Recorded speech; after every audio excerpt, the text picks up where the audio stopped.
A woman named Karen insists that I gift her spoiled son a new gaming PC for Christmas. Even after telling her I wouldn't do it, she refused to take no for an answer and became increasingly angry and irrational. This forced me to take drastic measures and put her in her rightful place in front of her entire family. Here's what happened. My brother married my sister-in-law about a year ago, and I developed a close relationship with her and her children, whom I started calling my nephews instead of my stepchildren. Furthermore, my brother already had 2 sons, who were immediately accepted as brothers by my nephews. The family dynamics proved to be excellent. When my nephews discovered that I was passionate about video games and working in technology, they expressed great interest in the games they loved, as well as the new anime series they enjoyed. It wasn't long before they told me they were also interested in PC games like Fortnite, Minecraft, and Roblox. I made a point of mentally recording this wish several months before Christmas. I even consulted my brother and sister-in-law about the idea, and they gave the green light. The plan was to give these PCs to my nephews for Christmas.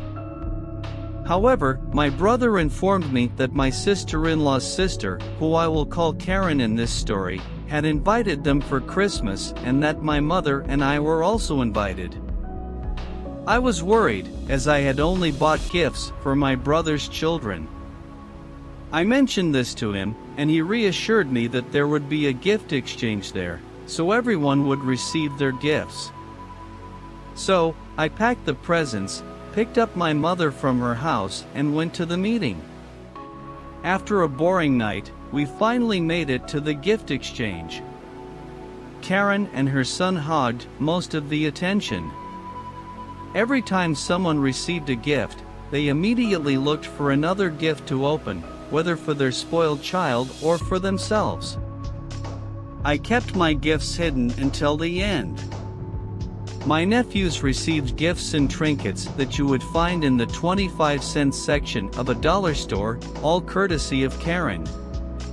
My brother and sister-in-law, on the other hand, gifted Karen's son a new Nintendo Switch, some games, and some gift cards.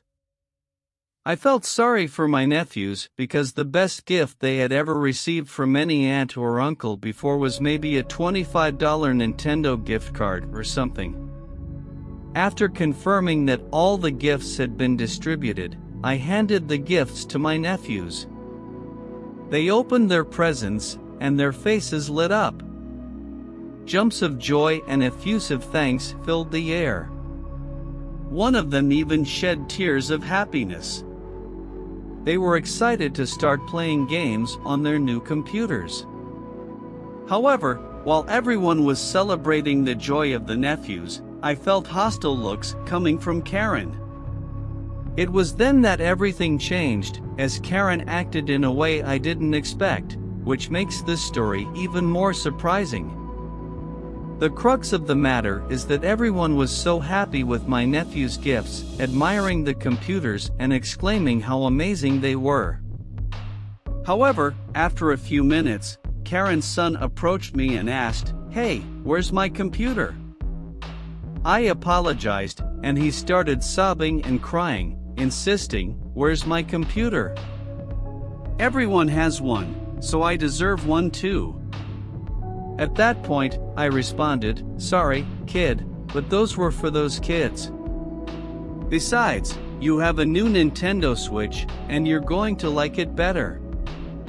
He ran away, crying, and although I felt a little bad, I looked at the countless gifts the boy received, while my nephew was left with modest gifts right down to the PCs. It was then that the one called Karen approached me and said, "Hey, I know it's last minute, but what would it take for you to give my son a PC?" I was perplexed and replied, "Well, the cost of a low-end PC is around $700. I'm sure you can buy one for that price." She retorted, "I don't think you understand. You're his uncle, so you're responsible for giving my son a PC. So when can I expect it? My brother was about to intervene, but I looked at him and said, "Don't worry, I've got this." I turned to the one called Karen and stated, "Listen, you're taking a nasty tone with me. Which of these gifts are yours, and were they for your nephews? The random plastic toy here? Or the sticker pack? How much did you spend on them, in total? Maybe less than $10 if I'm guessing. Who do you think you are to me? I'm not your brother-in-law and I'm not your son's uncle.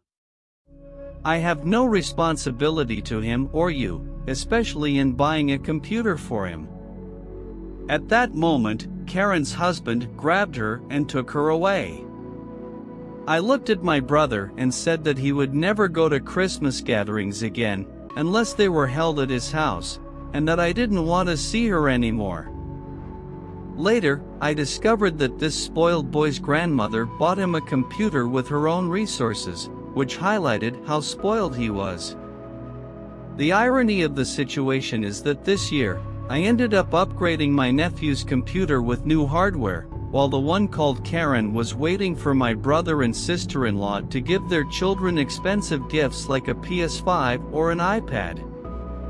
They, in turn, gave $50 to their nephews, an amount that they would need to divide between the four of them. From now on, if I am at my brother's house and I see the so-called Karen and her family arriving, I will immediately grab my things and leave.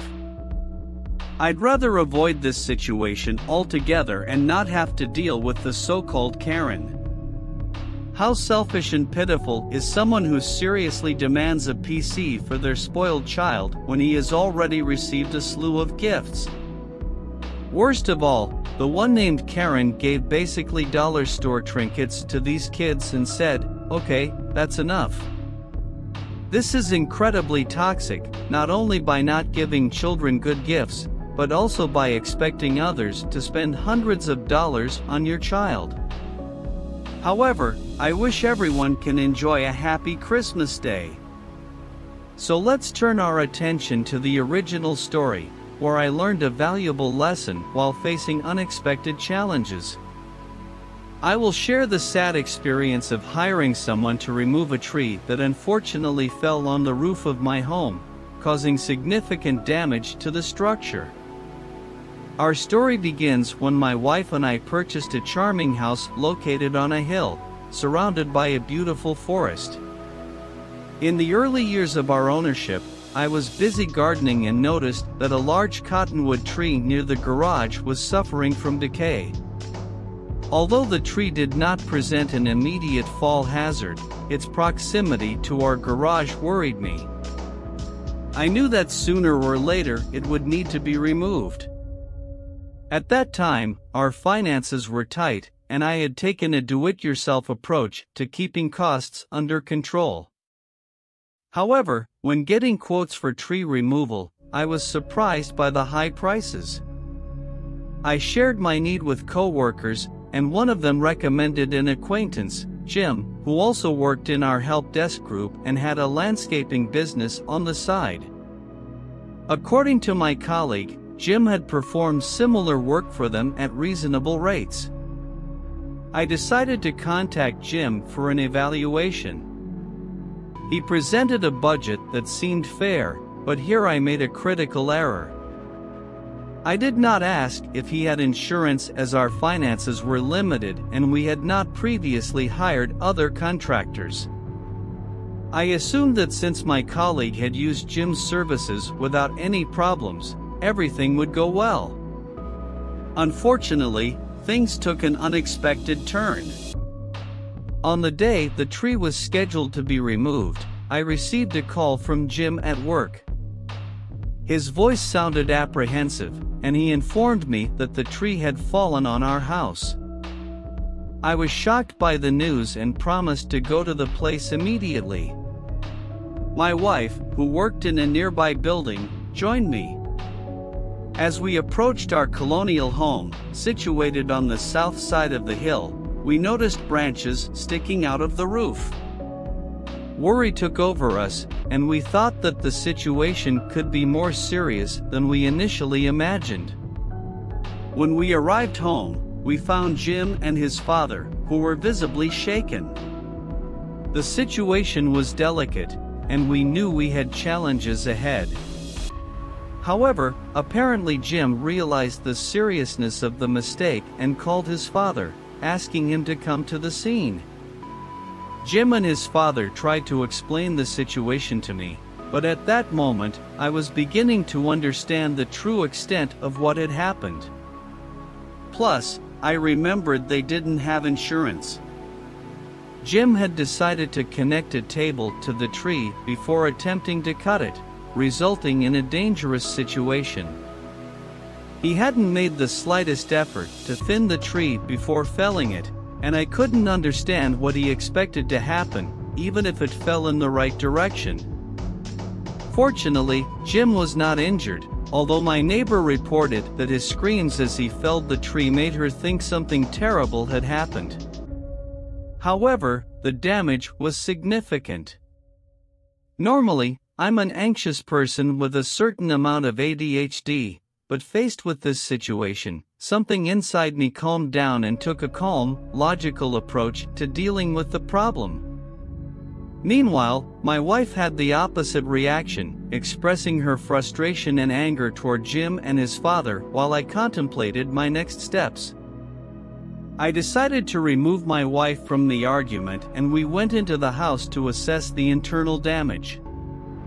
I was prepared to handle the situation, but my wife was visibly shaken. In the back room, we saw a tree branch invading the house, and a scream of terror escaped her lips. I tried to calm her down and, fortunately, managed to stop her from continuing to scream. I quickly went to my office, got the home insurance number and called them. We began the process of assembling a team to remove the tree and support the structure of the house. At that point, I decided to let Jim and his father go, as there was nothing else to do, and I didn't want to have them on my property anymore, knowing they didn't have insurance. I climbed the hill where the tree once stood, and there I witnessed the devastation inflicted on my poor home. The tree trunk had dented the roof, destroying several structural features. Soon after, I received a call from the professionals I called to take care of the tree, and they were on their way. When they arrived, there were 3 in total, and they immediately began to assess the situation. As my wife and I watched, they connected cables to the tree and other trees in the nearby forest. They climbed onto the roof and began to cut the top part of the tree that was embedded. The pieces were carefully removed from the roof, and finally the tree was removed from the house and placed on the ground. As it was removed, my wife and I watched tensely as it seemed as if the tree could swing toward us at any moment. However, for a brief moment, the tree swayed toward us before landing on the ground right next to us. In that fleeting moment, I jumped out of my chair to avoid imminent danger, but my wife remained seated, laughing uncontrollably. It's worth noting that she was enjoying a Rhone cocktail, which could explain her relaxed mood. It was, without a doubt, an incredibly professional job, but honestly, I hope to never witness something like this in my home again. Experts cleaned up the debris from the tree and then covered the roof with a tarp to keep water out until repairs could begin. Fortunately, my homeowner's insurance covered the cost of repairing the house. As for Jim, since he had no money or insurance, I doubt they charged him much. I never bothered to get all the details about what happened to him, as my priority was to resolve the damage done to my home. When sharing this story with my co-workers who had recommended Jim, they recognized that the trees he had cut down for them were in open fields, far from their homes, and they also had not checked to see if he was licensed or insured. Had I known this at the time, I would have hesitated to engage Jim's services since, as it turned out, anyone can cut down a tree in an open field. Hiring someone without insurance to work on your home is risky and is definitely a lesson to be learned. The obvious lesson here is to always check that anyone performing work in your home is properly licensed and insured. Most states offer online resources for checking contractors' licensing and insurance, and it's not impolite or unusual to ask them for this information. It's an expected practice, and if the information cannot be verified, trust me, you should avoid hiring them. The situation described sounds like an absolute nightmare, where saving money has turned into a real problem. Fortunately, no one was in the house when the tree fell, but the image of a branch protruding from the ceiling through a window is terrifying. Ultimately, the original poster got a new roof and their homeowner's insurance took care of most of the repairs, but I hope they never have to face something similar again. Now, as for your boss's story, allow me to rewrite that section separately, as a new part of the text. My boss gave us strict instructions not to access a specific door, threatening us with disciplinary action. However, my team and I ended up engaging in small acts of disobedience, causing significant delays. All this because our boss chose to take a rigorous approach. Here's what happened. There was a time when I worked at a country club, and we occasionally had tournaments and night golf outings where people would come and play a few holes. We also had other activities at the club, which were not only fun, but also tended to yield above-average tips due to the unusual hours. So, I took advantage of the opportunity to work on these events whenever they came up. An additional advantage was that, if you performed at these parties, you gained the right to start your shift later, avoiding the morning shift. However, this time, when the tournament was about to start, we came across some renovations in progress due to the outdoor party. We had to take the necessary things outside, but no one had thought of that. The double balcony doors we normally used were not available. In its place, concrete pallets and old tiles had been placed, blocking access. Now we had to carry our supplies down the hallway, use the elevator, and then go down to create a ramp that led to the basement, where we would exit through the golf cart doors. This situation not only hindered the kitchen staff, but also created obstacles for the golf cart jockeys. If we were at the end of the hall and a golf cart jockey was trying to bring a cart over, we would have to wait. The same situation repeated itself when we used the kitchen elevator. We started preparing for the party around 6 in the afternoon, taking the necessary items to the shelter and storing them there until the time of the event approached. The complexity of transporting and rolling huge tables throughout the country club, especially with the elevator involved, made the process time-consuming. Some of the tables were so big that we had to adjust the lamps to make them fit. Around 9 o'clock, we were getting the last of our supplies when my coworker Steve, not his real name, had a brilliant idea. He suggested, "Hey, it's been dark for about 45 minutes. How about we go out the front door? It's on the same level as our storage, no need to use the elevator or cramped hallways." We decided to follow the suggestion, loading our cargo and leaving without any problems. However, we were approached by the captain, who warned us that the front door was for members only and should not be used to carry supplies.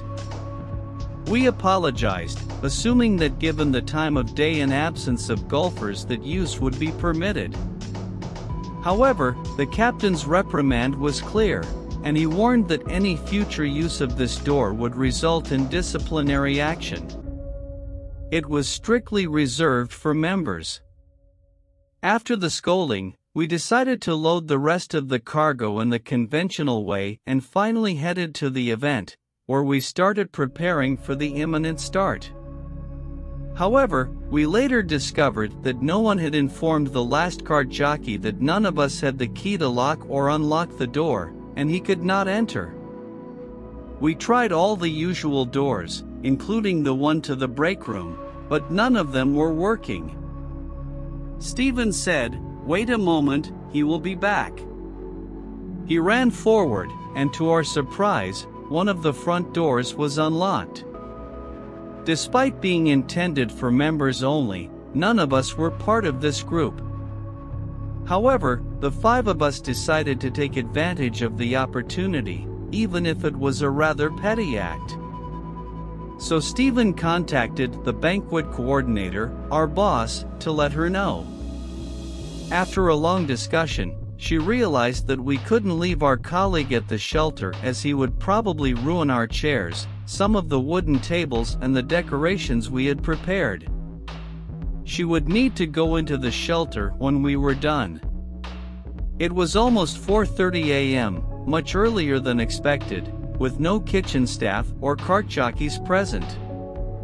Even so, it still took some time, especially due to the boss's delay in arriving at the location.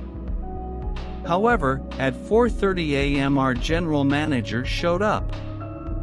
He had used the front door, which we discovered was unlocked. Upon seeing our boss, he questioned why she was there so early.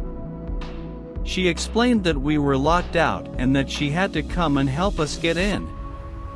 At this point, he asked why we didn't just use the front doors, which were wide enough and could be unlocked from the inside, unlike the cart doors.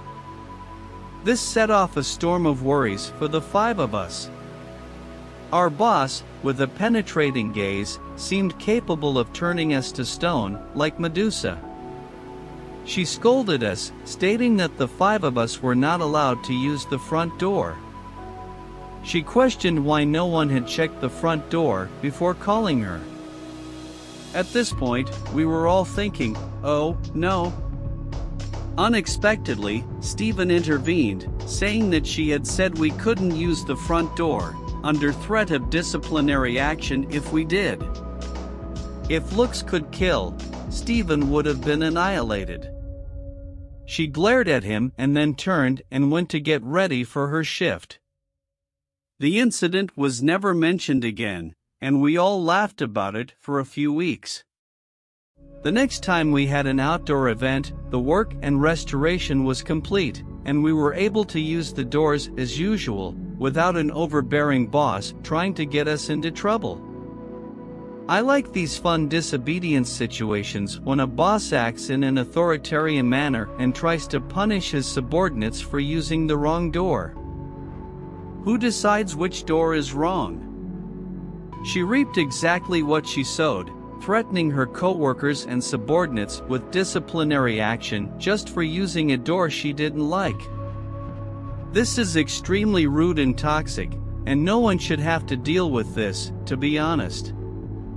I hope the next time this boss is doling out orders she's a little kinder, as employees may take her actions literally, making her look a little ridiculous in the process. Thanks for watching. When you subscribe, don't forget to turn on notifications so you never miss a video. To hear more stories, use the playlist at the top of the description. That's it, guys. That was an amazing story we shared today. These fun workplace disobedience situations are always full of surprises. If you like this story and want to hear more fascinating stories from Reddit, don't forget to subscribe to our channel HistoReddit and like this video. And to never miss our future stories, turn on the notification bell. We look forward to sharing more interesting tales with you. Until the next video.